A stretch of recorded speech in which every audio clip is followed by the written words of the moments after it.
Well, it looks a nice enough day out there. I suppose I ought to make the most of it. You never know when you're going to get another day like this. I need to get out and enjoy the sunshine. I've put it off the last couple of days. We're not quite in the right direction. Looks like it's going to rain. But today, don't really have any of those excuses. I've been studying the weather forecast and it looks like we're set fair for the next few hours at least, so I suppose I ought to go through with it. Do I eat first and then go for it? But if I eat now, it'll be lying on my stomach and I'll feel like it'll need to come back up again after a few minutes. Surely I'll need a bit of energy first. I suppose I can make do with a banana. That's what they do for the London Marathon, I think. So it can't do me too much harm, can it? What about a shower? It's my go-to method to wake myself up, but then if I'm going to go out and work up a sweat, then there seems hardly much point. I don't really like going out without washing myself. Perhaps I'll add a bit of extra spray and hope people don't get too close. Now, I need to choose my moment to go out. Let's have a look out the window. It's a good job we've got these slatted blinds. I can see out, but I don't think anyone can see me. Yeah, I'll wait for those few to go ahead first. They seem to know what they're doing. They look like they do this regularly. Don't want them to be looking down on me when I'm red-faced and out of breath after 5 minutes.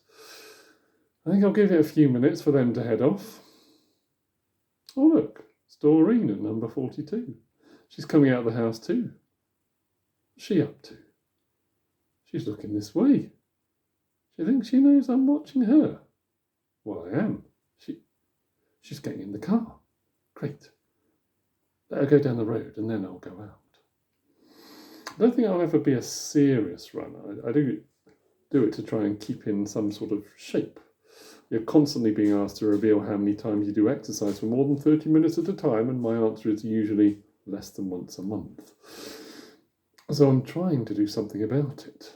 Even if I can only do it once a week, that'll be a start. I'll never be a gym bunny, but if I can keep a bit active, then that's got to be better for me, surely. I never used to pay that much attention to it. I did try and generally keep moving, walk to school, run for the bus, get out and about at weekends, the odd kickabout with friends, and that seemed to keep things in check. I could pretty much eat what I liked and do as I pleased, but it didn't seem to make that much of a difference. I'm not sure when that changed or why. It seemed that sometime in the last year, my body has turned around and said, I'd still like the same amount of food, but now I'm going to need extra storage for it.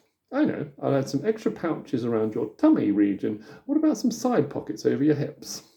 It seemed to creep up on me unawares until the other day I'd put on my suit trousers for a work function, and let's say they were more snug than I remember.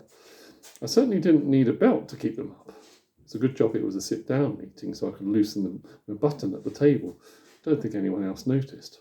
I hung around a bit at the end for everyone to leave so I could adjust myself before getting up. I must have looked really keen to be the last one in the room.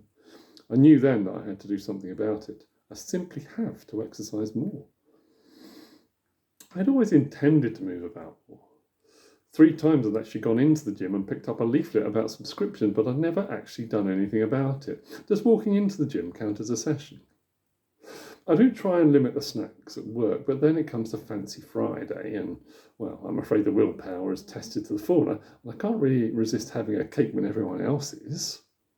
Therefore, I need to get a move on, and, well, get moving. My mistake, though, was to tell Margaret.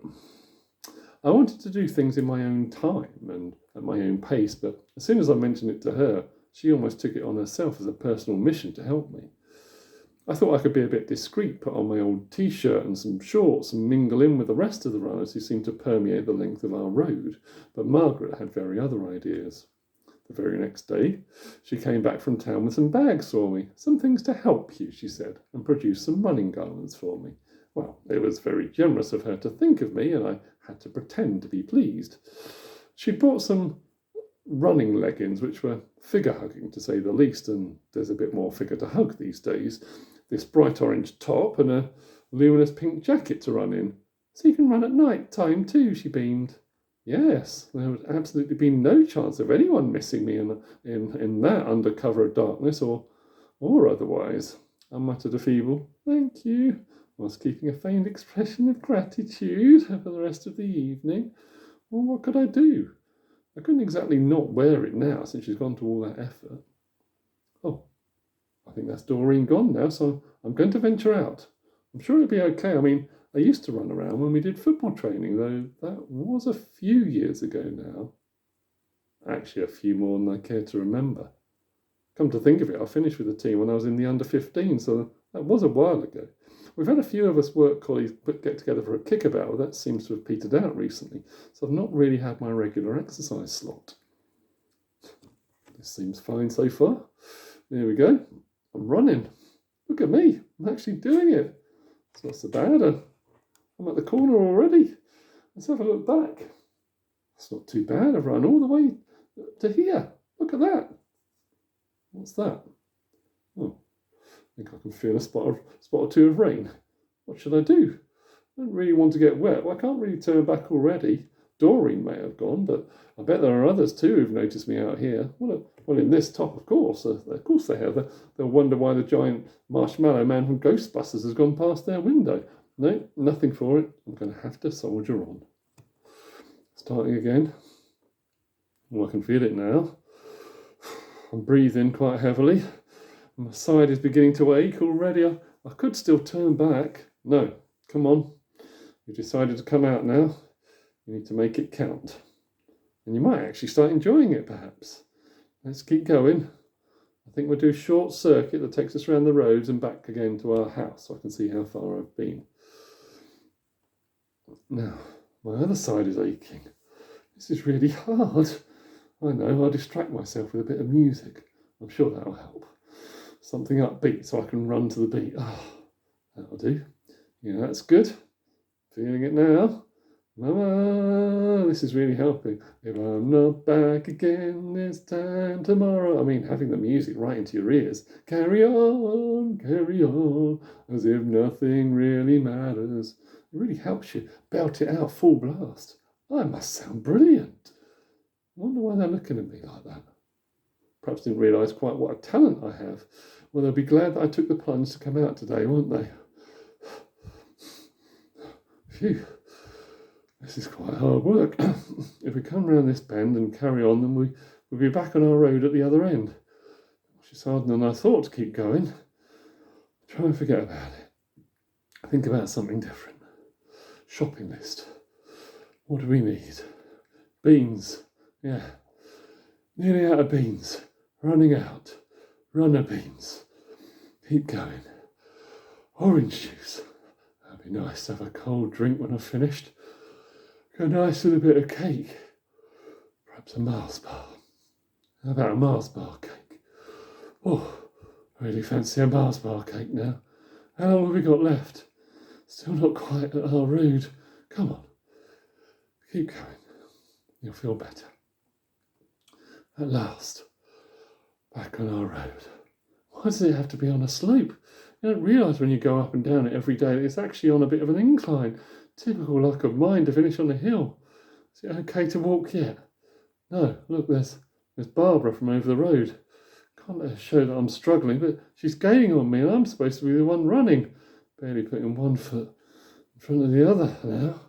I know. I'll stop here and bend down. Pretend I'm doing my shoelaces and I'll take my time over them. Give me a chance for a bit of a breather. I'll let her get past and carry on. She's turning round and looking at me. Quick. I'll make out as if I'm meant to be stopped. I'll do some lunges. There we go. I think that's a bit convincing. She's carrying on and she's nearly at her path now. It's amazing really to keep going at the age of 84. Right. Let's do this last bit. Last surge. Let's try not to catch her up. Final piece to the gate and phew. How did I do? Been running for 12 minutes. Not bad. Close the gate and breathe. I think I'll have to stay here. Flat out in the garden for a minute. I can hardly breathe, let alone walk. Deep breaths. Okay. I think I can get up now. Let's get on those scales and see if that's made a difference. What's that? Gone up. That can't be right. Why did I bother?